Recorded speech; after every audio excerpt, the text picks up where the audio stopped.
ज्या मोदी आणि शहानी केलं ते भावनिकतेचं नाटक आपल्या सगळ्या एकजुटीने आपण धुडकावून लावलेला आहे. मित्रांनो, आज लक्षात ठेवा, जे शक्तीपीठ नाव देऊन हा रस्ता निर्माण करण्याचा प्रयत्न केला, त्या शक्तीपीठामध्ये नवीन जे काय आता अलाइनमेंट केलेलं आहे, नव्या रस्त्याची कल्पना जी समोर आलेली आहे, ह्यांचं ढोंग आणि खोटी अस्मिता आपण आता उघडी पाडण्यात यशस्वी झालेलो आहे.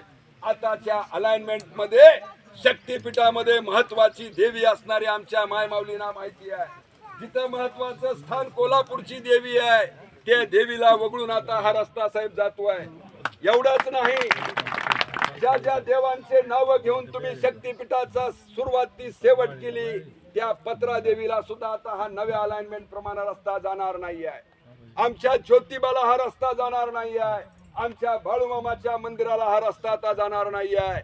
तुमचं खोटेपण आता उघडं पडलेलं आहे आणि ते उघडं पाडण्यामध्ये आपण आतापर्यंत केलेली मेहनत आपल्या कामाला आलेली आहे. मित्रांनो, म्हणून मी आपल्याला सांगणार आहे, ही एकजूट कोणी एका अस्मितेच्या मुद्द्यावरती नाही आहे.